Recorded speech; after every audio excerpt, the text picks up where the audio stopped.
So hello everyone, this is Paurnama Shiray and और आप सभी को मेरा चैनल स्पेक्स एकेडमी में स्वागत है। तो पिछले लेक्चर में हमने क्या पढ़ा था? हमने पढ़ा था कि what are the differences between the plant cell और एनिमल सेल। हमने प्लांट सेल और एनिमल सेल को कंपेयर किया था। हमने मेजर डिफरेंस देखा था प्लांट सेल और एनिमल सेल में क्या क्या मेजर डिफरेंसेस होता है। What are the major differences that are present in plant cell और एनिमल सेल। हमने देखा था कि प्लांट सेल में the cell wall is present, in plant cell the cell wall is present and in animal cell the cell wall is absent. Okay, this was the first major difference we have discussed in the earlier class और earlier lecture. Then हमने second major difference के बारे में देखा था कि in plant cell the plastids are present but in animal cells the plastids are absent, not present. Okay, so in plant cells the plastids have to be present. plastid का present होना ज़रूरी है क्योंकि plastid हमारा photosynthesis में मदद करता है, मीन्स plant cell का photosynthesis में मदद करता है and it gives various colors to the plant. Okay, so yeah, here chloroplast is the type of plastid. Okay, मैंने बोला था क्लोरोप्लास्ट एक प्लास्टिड का टाइप होता है and this chloroplast help in synthesising food, okay, in carrying out photosynthesis. वो green colour का यहाँ मैं दिखा दूंगी क्लोरोप्लास्ट का स्ट्रक्चर। एंड एनिमल सेल में क्लोरोप्लास्ट प्रेजेंट नहीं होता है क्योंकि हम लोग फूड सिंथेसाइज नहीं करते हैं, तो इसीलिए हमारे पास प्लास्टिड एनिमल सेल में या लिविंग या मैमल्स में कि ह्यूमन बींग्स में हमारे पास प्लास्टिड प्रेजेंट नहीं होता है। ठीक है, तो हमने पिछले क्लास में ये सब पढ़ा था। ठीक है, तो today we will read about the cell theory. Okay, we will start from cell theory. What is cell theory and cell theory को कौन कौन से साइंटिस्ट ने फॉर्मुलेट किया था? ठीक है,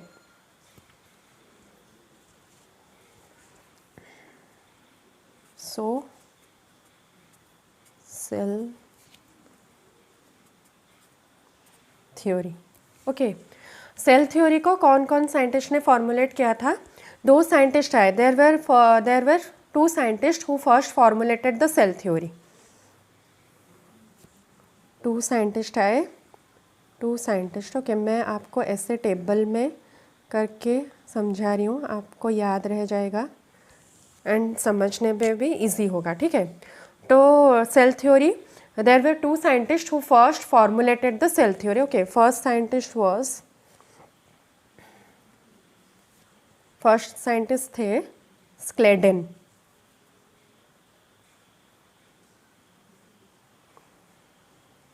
ठीक है, फर्स्ट साइंटिस्ट थे Schleiden. Schleiden was a German botanist. ठीक है, वो जर्मन के बॉटनिस्ट थे। He was a German botanist. Botanist means आप जानते होंगे जो प्लांट्स के बारे में रिसर्च करते हैं।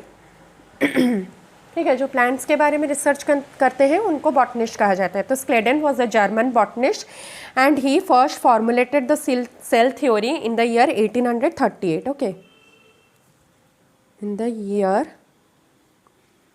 1838। ओके, वो एक जर्मन बॉटनिस्ट थे। Schleiden was a German botanist and he first formulated the cell theory in 1838। Okay, उन्होंने फॉर्मुलेशन उनके फॉर्मुलेशन में क्या कहा था? उन्होंने कहा था कि ही एक्सप्लेन्ड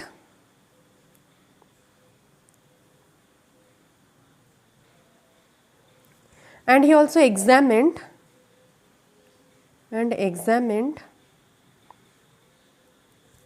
दैट प्लांट्स, वो एक बॉटनिस्ट थे ना, तो वो प्लांट्स के बारे में ही रिसर्च करेंगे। तो उन्होंने कहा था कि वो he explained and examined that plants are composed of different kinds of cells. Okay, he told that he examined and observed that the plants are composed of different kinds of cells and from that cells that form the tissues of the plant. Okay, that forms tissues of the plant. ठीक है, Schleiden ने बोला था, वो एक German botanist थे, he was a German botanist, and in the year 1838 he examined and observe that the plants are composed of different kinds of cells and from that cells tissues are formed. Okay, and that from that cells it forms the tissues of the plant. Okay, उन्होंने कहा था कि हमारा जो plants है वो सब different kinds of cell से बना हुआ है, एंड फ्रॉम दैट सेल, उसी सेल से हमारा टिश्यू बनता है प्लांट का. ठीक है, तो ये वाला फर्स्ट इन्होंने, स्क्लेडन ने फर्स्ट ये सेल थ्योरी दिया था. तो नेक्स्ट साइंटिस्ट थे Schwann.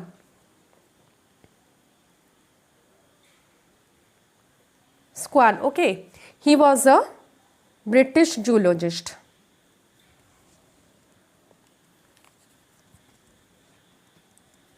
He was a British zoologist. ये एक बॉटनिस्ट थे. स्क्लेडन वॉज अ जर्मन के बॉटनिस्ट थे और स्क्वान एक ब्रिटिश के जूलॉजिस्ट थे. ठीक है, उन्होंने इन द ईयर 1839 में, एक साल के बाद, स्क्लेडन के एक्सपेरिमेंट या ऑब्जर्वेशन के एक साल बाद स्क्वान ने उस सेल थ्योरी को फिर से फॉर्मुलेट किए थे. ठीक है, तो Schwann he was a British zoologist. Okay, in the year 1839 Schleiden के एक साल बाद, स्क्लेडन ने 1838 में सेल थ्योरी को पहले फॉर्मुलेट किया था. उसके बाद स्क्वान ने in the year 1839 he also formulated the cell theory. Okay, he was a zoologist. वो एक जूलॉजिस्ट थे, तो वो एनिमल के बारे में, हमारे ह्यूमन बींग्स के बारे में वो रिसर्चर थे. ठीक है, वो रिसर्च करते थे.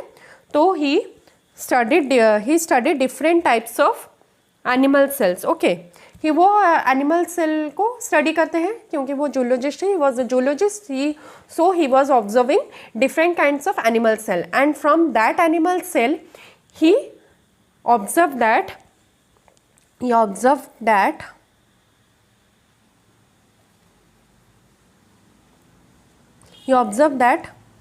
a thin outer layer is present in all animal cell.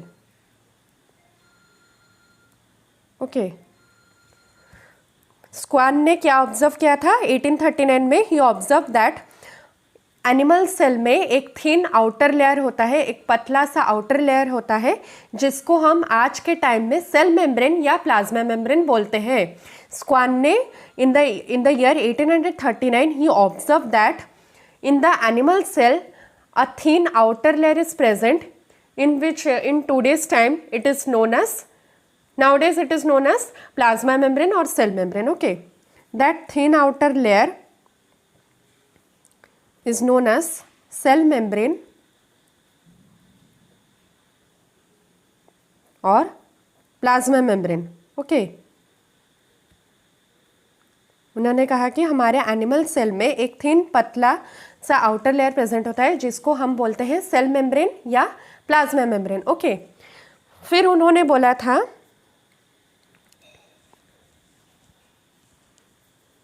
he also reported that in the plant cell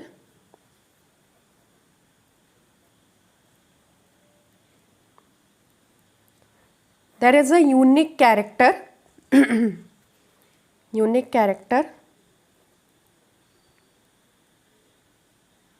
plant cell में. उन्होंने एनिमल सेल में तो बोला था, he told that the animal cell has a thin outer layer which is known as cell membrane और plasma membrane. Cell membrane या plasma membrane के बारे में उस टाइम में उन्होंने नहीं बोला था, लेकिन उन्होंने बोल दिया था कि there was a thin outer layer. Okay, in the animal cell in which in today's time it is known as cell membrane or plasma membrane. Then after that in the next experiment he reported that in the plant cell there is a unique character. हमारे plant cell में एक unique character होता है. That unique character is that presence of cell wall. He reported that he discovered that you observe that in the plant cell there is a presence of unique character, and that unique character is that the cell wall is present in all plant cell. Okay, ये cell wall के बारे में मैंने आपको पिछले lecture में बोला था कि हमारे प्लांट सेल में सेल वॉल प्रेजेंट होता है. The plant cell, in the plant cell the cell wall is present, but in the animal cell wall is absent. Okay, तो यही बात स्क्वान ने बोला था कि प्लांट सेल में एक यूनिक कैरेक्टर होता है, और उस यूनिक कैरेक्टर है कि the plant cell has a cell wall. Okay, ये गया. फिर उसके बाद ये दोनों स्टेटमेंट के बेसिस पर ये वाला स्टेटमेंट के बेसिस पर ये वाला फर्स्ट ये ऑब्जर्व्ड ये वाला स्टेटमेंट और ये वाला स्टेटमेंट के बेसिस पर, on the basis of this two statements he said that. Okay,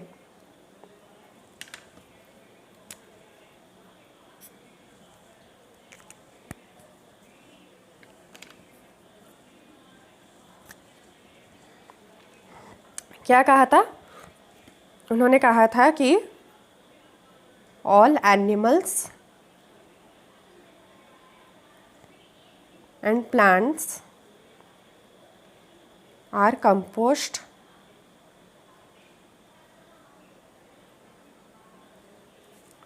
composed of cells and products of cells.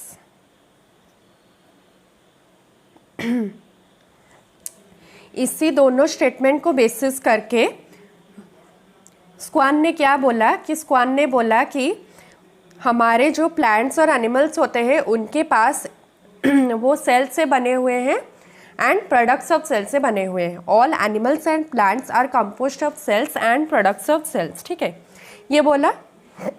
फिर उसके बाद स्क्लेडन और स्क्वान ने दोनों मिलकर सेल थ्योरी को फॉर्मुलेट किए. ठीक है, after that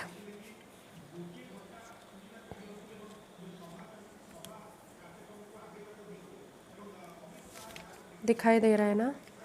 after that Schleiden and Schwann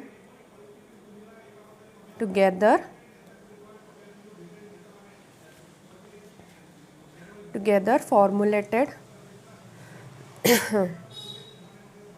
formulated the cell theory. उसके बाद स्क्लेडन ने तो ये कहा था कि हमारे प्लांट्स में composed of different kinds of cells and from that cells tissues are present. Okay, तो यहाँ पर क्या स्क्लेडन ने कहा था कि हमारा प्लांट्स हमारा डिफरेंट काइंड्स ऑफ सेल से बना हुआ है और from that cell tissues are formed. Okay, then Schwann ने कहा था कि हमारे एनिमल सेल में एक थिन आउटर लेयर प्रेजेंट होता है जिसको हम आज के टाइम में सेल मेम्ब्रेन या प्लाज्मा मेम्ब्रेन बोलते हैं.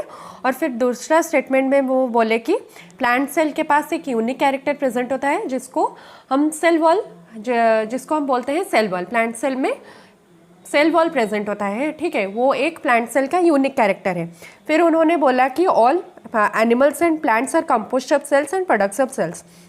स्क्वान ने बोला कि जो भी प्लांट्स और एनिमल्स होते हैं वो सब सेल से बने हुए हैं और प्रोडक्ट्स ऑफ सेल से बने हुए हैं. ठीक है, तो उसके बाद ये दोनों साइंटिस्ट मिलकर सेल थ्योरी को फॉर्मुलेट किए. ठीक है, उसके बाद पर ये दोनों ने नहीं बता पाए कि ये दोनों ने तो बता दिया कि हमारे प्लांट्स और एनिमल्स में सेल्स प्रेजेंट होते हैं और हमारा प्लांट्स और एनिमल सेल से बने हुए हैं, लेकिन ये बोल नहीं पाए कि वो जो सेल आ रहा है वो हाँ, तो यहाँ पर मैंने बोला था कि स्क्लेडन और स्क्वान टुगेदर वो तो मिलके सेल थ्योरी फॉर्मुलेट कर लिए. ठीक है, तो उन्होंने बोल दिया कि हमारा प्लांट्स और एनिमल सब सेल से बने हुए हैं और सब सेल से बने हुए हैं और सब प्रोडक्ट्स ऑफ सेल से बने हुए हैं. लेकिन वो ये नहीं बोल पाए, वो दोनों साइंटिस्ट ये नहीं बोल पाए, they can not explain that how the new cells are formed. वो ये नहीं बोल पाए कि how the new cells are forming. Okay, तो इसीलिए उसके बाद एक न्यू साइंटिस्ट आए जिनका नाम था रुडोल्फ वर्च्यू. ठीक है, जिनका नाम था Rudolf Virchow. New scientist came whose name was Rudolf Virchow. इन्होंने 1855 में इन द ईयर 1855 इन्होंने बोला कि फर्स्ट एक्सप्लेन्ड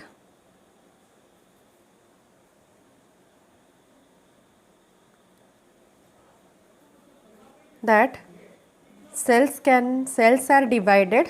ओके, मैं लिख लेती हूँ फिर आपको समझा दूंगी। Cells are divided, then first इन्होंने कहा कि cells are divided and all the new cells are forming from pre existing cells. New cells are forming from pre existing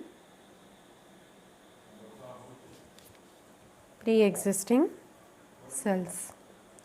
इन्होंने कहा कि फर्स्ट एक्सप्लेन किए in the year 1855 he Rudolf Virchow was the first scientist who first explain that cells are divided.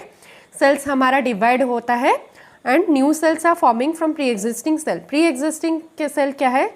जो पुराना वाला cell है उसी से हमारा नया सेल बनता है। प्री एग्जिस्टिंग सेल है पुराना वाला सेल, पहले जो सेल है उसी सेल से हमारा नया सेल बनता है। ठीक है, रूडोल्फ वर्च्यू ने ये कहा था कि हमारा पुराने वाले सेल से नया सेल बनता है और हमारा सेल डिवाइड होता है। ठीक है, हमारा सेल बनता कैसे? वो सेल डिवाइड होकर बनता है। तो वो कैसे बनता है मैं आपको समझा रही हूँ।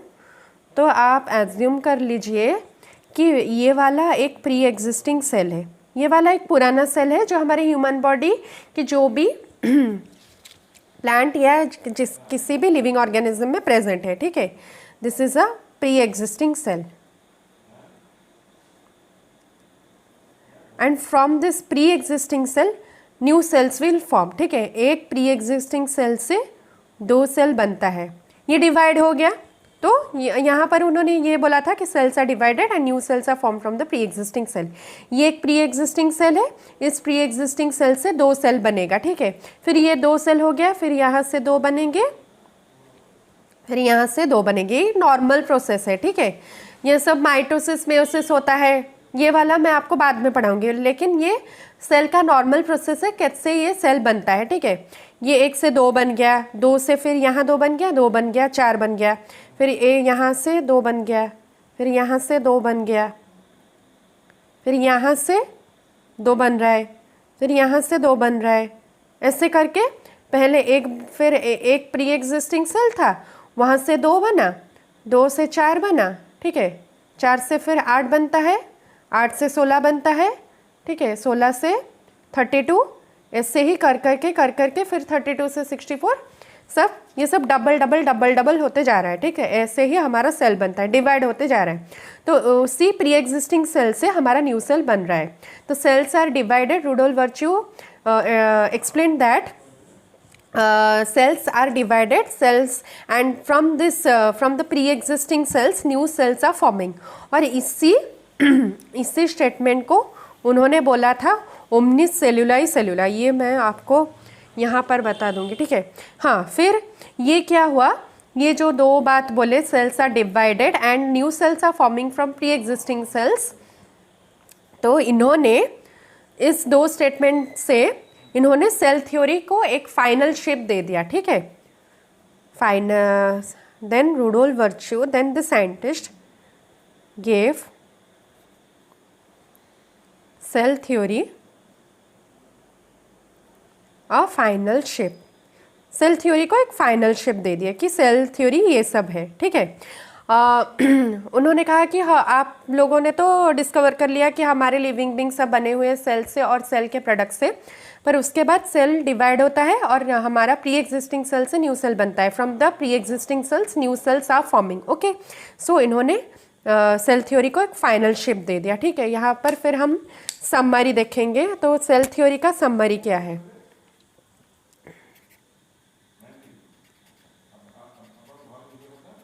समरी, ओके, समरी है फर्स्ट सेल थ्योरी का हम बाद में ब्रीफ में देखेंगे कि फर्स्ट समरी है all living organisms are composed of cells and products of cells. All living organisms all living organisms are composed of cells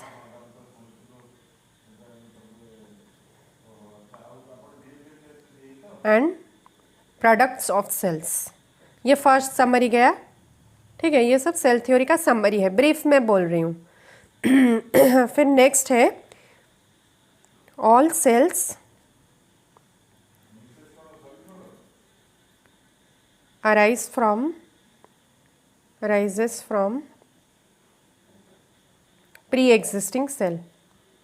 pre-existing cell means वो पहले वाले पुराने वाले सेल से न्यू सेल बनता है, ठीक है। और इसी स्टेटमेंट को बोला जाता है ओमनिस सेल्यूलाई सेल्यूला। इसी स्टेटमेंट को हम बोलते हैं ओमनिस सेल्यूलाई सेल्यूला, ठीक है। दिखाई दे रहा है ना, ओमनिस सेल्यूला ई सेल्यूला, ठीक है। इसी स्टेटमेंट को हम बोलते हैं ओमनिस सेल्यूला ही सेल्यूला। ये सब लोग आप छोटे से जब स्टैंडर्ड में होगे तो ये सब आपको पढ़ाया होगा, ठीक है, आप पढ़े होंगे, ठीक है। तो ये वाला समरी है। तो हमने आज क्या पढ़ा? हमने आज पढ़ा कि सेल थ्योरी के बारे में। सेल थ्योरी को दो साइंटिस्ट फर्स्ट फॉर्मुलेट किए। फर्स्ट थे स्क्लेडन एंड स्क्वान। स्क्लेडन ने बोला था कि plants are composed of different kinds of cells and from that cells tissues are formed. Then Schwann was the zoologist. उन्होंने कहा कि जो हमारे एनिमल सेल में एक थिन आउटर लेयर प्रेजेंट होता है जिसको आज के दिन में बोलते हैं सेल मेम्ब्रेन या प्लाज्मा मेम्ब्रेन। फिर स्क्वान ने कहा था कि हमारे प्लांट सेल में एक यूनिक कैरेक्टर होता है, जिस यूनिक कैरेक्टर होता है presence of the cell wall. Cell wall plant cell का यूनिक कैरेक्टर होता है। फिर उन्होंने उस दो स्टेटमेंट को बेसिस करके बोला है कि all plants and animals are composed of cells and products of cells. तो ये दोनों मिलकर सेल थ्योरी दे दिया, पर उन्होंने न्यू सेल कैसे फॉर्म होता है वो एक्सप्लेन नहीं कर पाए। फिर रूडोल्फ वर्च्यू आए, वो in the year 1855 he first explain how the cells are divided. वो बोले कि सेल्स डिवाइड होता है, the cells are dividing and the cells are divided and the new cells are form from pre existing cells. पुराने cell से हमारा new cell बनता है। तो ऐसे ऐसे करके प्री एग्जिस्टिंग सेल से सब न्यू सेल बन रहे हैं, सब डबल होते जा रहे हैं। तो रूडोल्फ वर्च्यू ने वो सेल थ्योरी को एक फाइनल शेप दे दिया, ठीक है।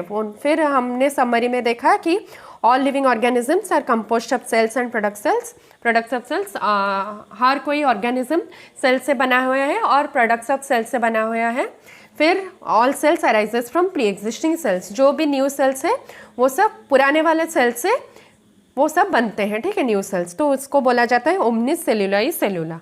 ओके, सो ये वाला हम पढ़ लिए, ठीक है। So that is all for today. So thank you everyone and lastly I would like to tell you that please like, comment and subscribe. आपको अच्छा लगता है तो आप लाइक कर लेना, कमेंट कर लेना और सब्सक्राइब भी कर लेना। Okay, thank you everyone.